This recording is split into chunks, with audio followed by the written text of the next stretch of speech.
हरे कृष्ण, राधे राधे। आप सभी का स्वागत है मेरे इस YouTube चैनल पे राधे राधे कृष्णा। तो आज मैं बात करूंगी आने वाले अक्षय तृतीया के ऊपर। तो अक्षय तृतीया कब आ रही है? सबसे पहले अक्षय तृतीया इस साल 3 में मंगलवार को 2022 में आ रही है। तो इस वैशाख मास की जो तृतीय तिथि है इसे अक्षय तृतीया कहा जाता है या आखात्रिज भी कहा जाता है। अक्षय तृतीया वाले दिन, अक्षय तृतीया मतलब अक्षय मतलब अनंत फल देने वाला। तो इस दिन अक्षय तृतीया वाले दिन ये दिन बहुत ही शुभ माना जाता है। आज के दिन किया गया दान, जाप, भक्ति और कोई भी शुभ कार्य, आप जो भी शुभ कार्य करो इसका फल आपको हमेशा अक्षय की प्राप्ति होगी, अनंत की प्राप्ति होगी आपको।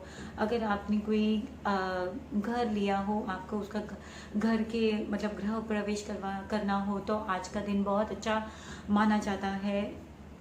व्यापार के लिए भी आपको कुछ करना हो तो आज के दिन को बहुत ही फलदायी माना जाता है।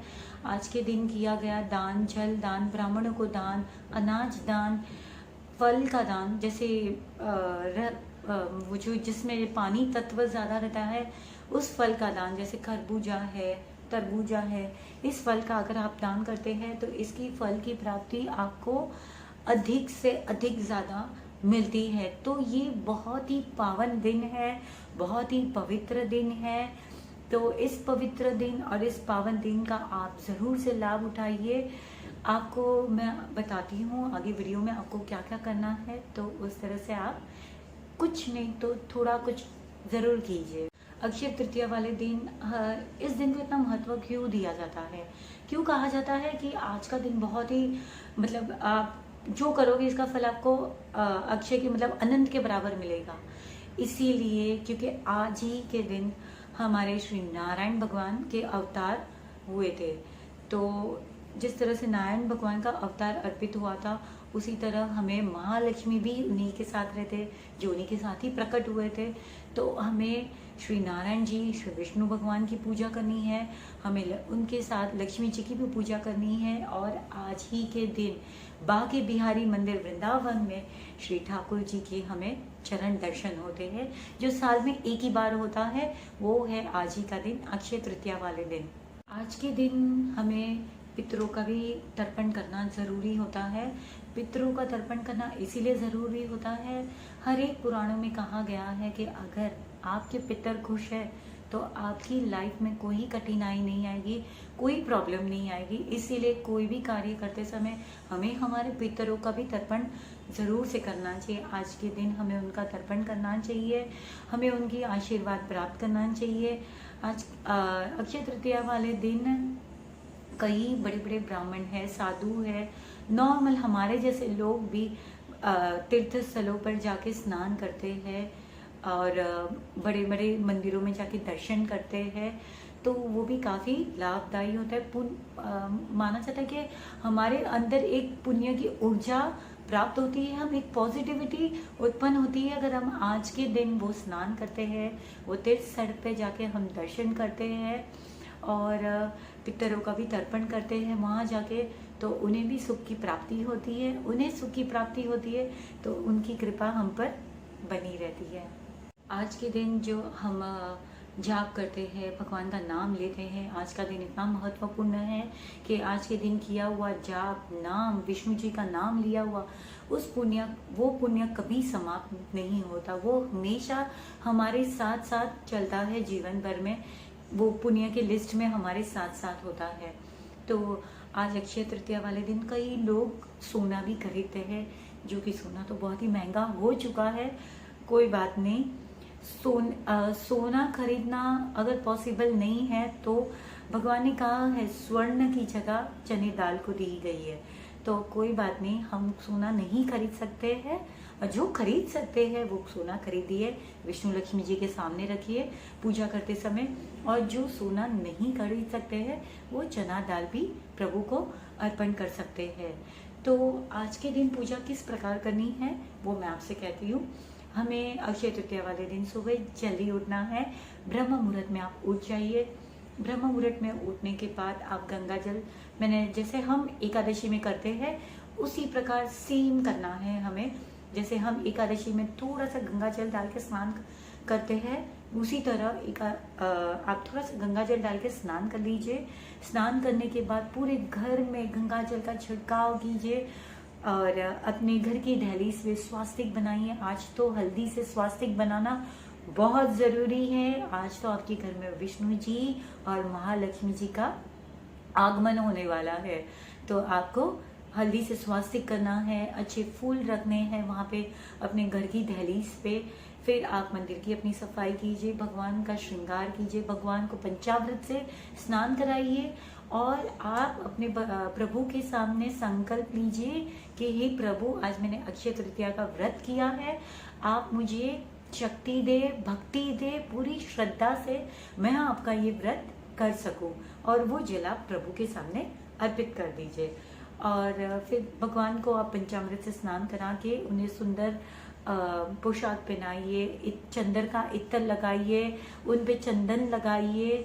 चंदन लगाने के बाद आप उनका श्रृंगार कीजिए, फूल लगाइए, धूप दीप नैवेद्य कीजिए। नैवेद्य में आज आपको सिंगोड़े का आटा है, ककड़ी है, मिश्री है, फ्रूट्स है जैसे सकटेटी है, खरबूजा है, इस चीज़ का आप जो सीजनल फ्रूट है ना उसका आप भोग लगाइए, उनको ठाकुर जी को उनको भोग लगाइए। भोग लगाने के बाद आरती कीजिए। आरती करने के बाद पूरा दिन भगवान का नाम जाप कीजिए, भागवत गीता पढ़िए, भागवत गीता के अध्याय पढ़िए। भागवत गीता नहीं है, कई लोग बोलते हैं हमारे पास तो नहीं है, तो ये एक्सक्यूज से काम नहीं चलेगा। आजकल तो मोबाइल पे सब कुछ अवेलेबल है। मोबाइल की आप ऐप पे भी देख सकते हो, आपको गूगल पे भी मिल जाएगा। तो एक्सक्यूज से बचिए मत, छुटिए मत, इसका फायदा उठ कीजिए, तो आपको भी इसका लाभ अनंत मिलेगा, अक्षय मिलेगा। तो इस तरह से आप अपना सारा दिन प्रभु की भक्ति में लगाइए, क्योंकि भक्ति करने से विष्णु प्राप्ति तो होगी और आपकी पुण्य कभी कम नहीं होंगे, वो आगे बढ़ेंगे। तो इस तरह से आपको यह अक्षय तृतीया वाले दिन करना है। और दान में आज के दिन अगर हो सके तो जल का दान दीजिए, अनाज का दान दीजिए, जरूरतमंद को जितना हो सके आप दान दीजिए। गौ ग्रास खिलाने चाहते हो तो आज के दिन अगर हम खरबूजा है ये खिलाते हैं तो गाय को भी बहुत ठंडक पहुंचती है, तो आप वो खिलाइए उन्हें। और हो सके तो गौशाला में आप दीप रख सकते हो, तो एक आज के दिन एक दीपक भी कीजिए उनके वहाँ गौशाला में, तो बहुत ही अच्छा होता है। तो इस तरह से आप यह अक्षय तृतीया का व्रत कीजिए, पूजा विधि कीजिए, इसका फल आपको अक्षय ही मिलेगा। तो हमने जो ठाकुर जी को भोग लगाया था आरती के बाद, आप वो भोग को अपने परिवार वालों को बांटिए, खुद भी ग्रहण कीजिए और जितना हो सके वो भोग आप जितना मतलब प्रसादम जितना लोगों को दोगे उतनी लोगों को बोलते ना पुण्य की लाभ होगी। आज के दिन आप सिर्फ प्रभु का सिमरन कीजिए, प्रभु का नाम लीजिए, हरे कृष्ण माला का जाप कीजिए और हो सके तो क्रोध नहीं कीजिए, किसी पे गुस्सा नहीं कीजिए, किसी की निंदा नहीं कीजिए, किसी की चुगली नहीं कीजिए। आपके सारे पुण्य धुल जाएंगे, आपके किए हुए व्रत सारे मतलब आपकी भक्ति सारी टूट जाएगी। तो हो सके तो आज किसी को दुखी मत कीजिए, आप सिर्फ अपने मगन में रहिए और इस उत्सव का ज़्यादा से ज़्यादा लाभ उठाइए। और एक और बात आपसे कहनी थी, आज ही के दिन से चंदन यात्रा शुरू हो रही है। चंदन यात्रा जो अक्षय तृतीया वाले दिन से शुरू होती है, जो 21 दिन तक रहती है। अगर आपको याद होगा तो हमने लास्ट ईयर चंदन यात्रा की थी और मैंने एक कॉन्टेस्ट भी रखा था, तो जिसमें से 3 विनर सिलेक्ट भी हुए थे। इस साल भी मैं करना चाहती हूँ, बट शायद मैं कहीं बाहर जा रही हूँ तो मैं शायद नहीं कर पाऊँगी, बट पूरी कोशिश करूँगी कि मैं उस कॉन्टेस्ट को करने की कोशिश करूँ। अगर मैं करूँगी तो मैं आपको वीडियो द्वारा कह दूँगी कि मैं ये कॉन्टेस्ट कर रही हूँ, तो आप लोग सब पार्टिसिपेट कर सकते हो। तो ये है अक्षय तृतीया के बारे में मैंने आपको पूरी जानकारी दी है। जहाँ कहीं मुझसे जो कोई त्रुटि हो गई हो या मुझसे कोई भूल हो गई हो तो मैं उसके लिए आप सभी से क्षमा चाहती हूँ। मैं भी एक आप ही की तरह हूँ, सब कुछ सीख रही हूँ, धीरे धीरे इस भक्ति में आगे बढ़ रही हूँ। तो आप लोग भी मुझे कुछ ज्ञान दे सकते हो कमेंट द्वारा। तो इसी तरह आप मेरे इस परिवार का हिस्सा हो, इसी तरह मेरी फैमिली से जुड़े रहिए। मेरे चैनल को लाइक कीजिए और शेयर कीजिए, और आपके कमेंट का मुझे हमेशा से इंतज़ार रहता है। राधे राधे।